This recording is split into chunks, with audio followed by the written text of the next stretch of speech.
Hey, Brew Tubers. All right, very excited.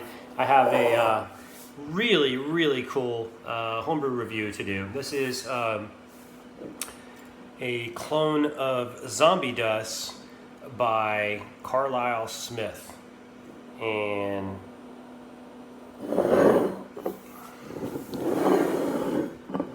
I've had Zombie Dust before, just recently. I got it from Tyler Everson. Was it Tyler Everson, I believe, that sent me the Zombie Dust? I think it was. And there is Carlisle's version. So, gotta check this out. Very exciting. I got the right glass for it. Just got through playing golf. This is my last golf round before I have surgery, so I was worried that I wouldn't be able to play golf during the golf season while it was still weather was nice, so I knocked that out today. And I get to follow it up with a nice glass of Zombie Dust clone. This is so cool. Anyway, very excited. Can you tell I'm very excited about this? All right. And I'm trying to remember the name of his brewing company. Is it Droptine Brewing or something like that? Can't think of the name of it. I will put it down on the bottom here. Sorry, Carlisle. I know he's got like a deer or some kind of antlers on the top for the logo. So this is a very hazy beer. When I did the Zombie Dust, I can't remember if it was hazy or not. I remember the taste, and it was like extremely good. I don't think I really. Is one, you know, when I do, people send me commercial beers, like Carlisle sent me a Pliny the Elder, which I drank yesterday. I don't do reviews on them because I just sit back and enjoy them, you know, because I'd heard a lot of stuff about Zombie Dust, so I didn't want to have to think about reviewing it or anything. But I want to think about this one because this is, you know, I just had it, and this is a clone, and, you know, obviously Carlisle is, you know, kind of curious of what people's impressions are, and you know, this is a very cool clone to send somebody. So anyway, so looking at it, yeah, it's like kind of a dark peach color, really dark actually, almost purple. It's not clear at all. It's very hazy. Yeah, it's very hazy. And the head is not, it wasn't much of a head when I poured it. I did kind of pour it softly, so I know there's carbonation because I can see it streaming up. So that's it for the appearance. Let's go in for the aroma.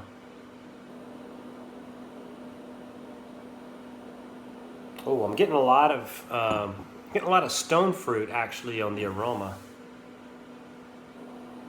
Getting very sweet, like a very sweet peach,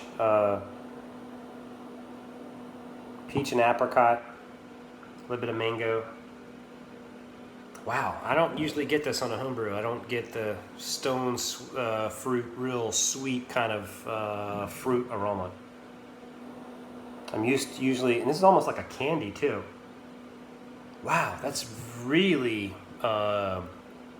unique. I don't remember that in Zombie Dust. Wow, this is a really nice aroma, Carlisle.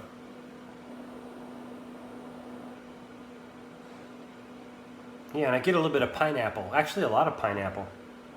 I was trying to place what that sweet smell was, and I think it's, yeah, I think it's definitely pineapple. So yeah, a wicked freaking aroma on this thing. Good job, buddy. All right, well that's it for appearance and aroma. Let's go in for a taste. Cheers. Thanks again for sending these, Carlisle. He sent me I think 4 really cool beers, and there's like a peanut butter stout and some other things in there, and a Pliny the Elder. Like, I mean, it was a really rockin' beer mill.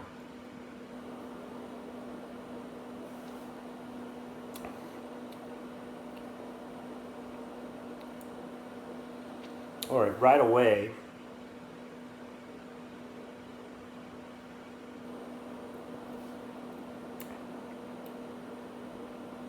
this is good. So right away, the bitterness hits you like in the mouth, and it stays through all the way to the finish, but it doesn't kind of contaminate your buds with bitterness like some IPAs can do.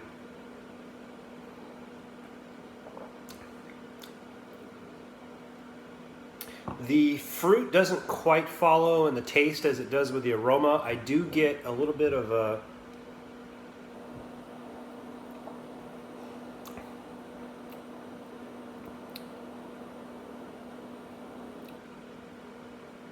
I almost get more of like an orange rind on the flavor.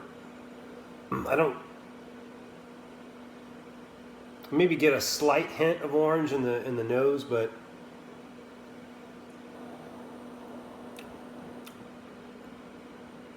actually it's more grapefruit. Take that back. Strike that. Not orange rind. Grapefruit.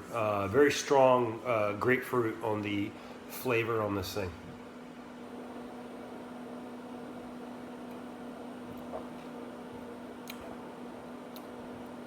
Carbonation is like perfect. It's like right on the money. I would like to see a little bit more head on this thing. Head kind of dissipated and actually disappeared. I don't know if I can swirl this back up. Ooh, sorry, I just spilt some alcohol abuse. There we go. All right, I got some head to come up. Okay, so it comes back.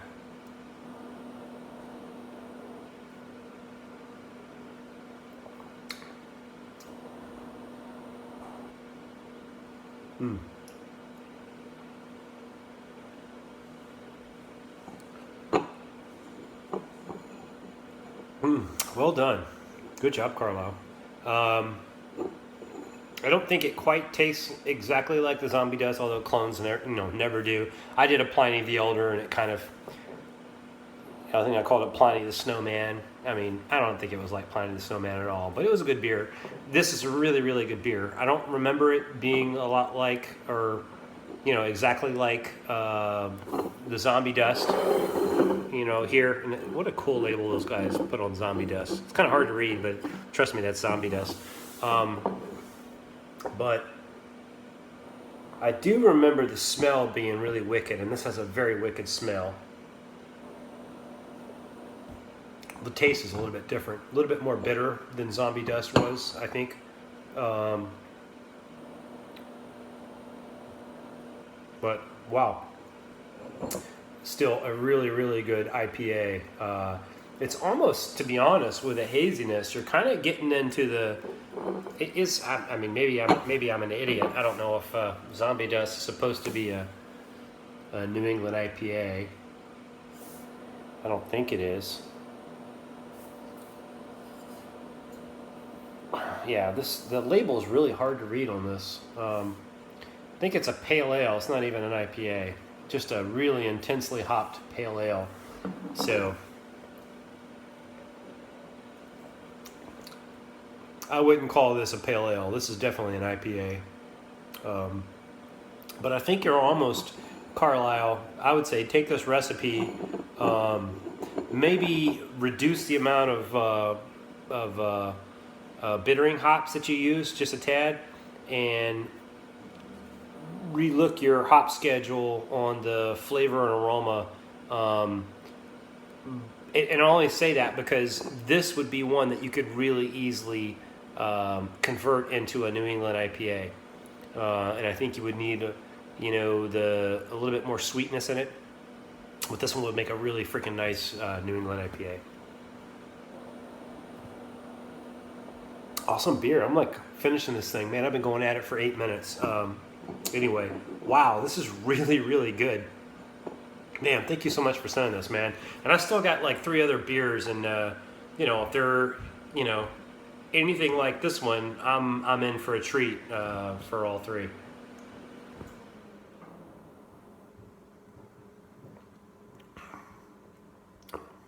Wow, this is a really good beer. Like I said, I don't think it's exactly like Zombie Dust, but it doesn't matter. This is a freaking cool beer. The smell, I think, is the best part about this beer. This beer has a very unique smell. I've never smelt anything like it. It's not a fermentation smell. It's a more, maybe it's a little bit from the yeast, but I think it's more from the choice of hops. I'd be interested in knowing what you put in terms of hops, because I want to know how you got this really super strong stone fruit aroma. It's freaking rocking. I would like to duplicate that. So if you could, please, if you don't want to put it in the comments, send me a private message or something, but I really want to know how you got that aroma, Carlo. All right, bam, finished it, man. That's a sign of a good beer. Hey, cheers to everybody, and thanks again, Carlisle, and look forward to doing the next beer review of yours, man. Take care.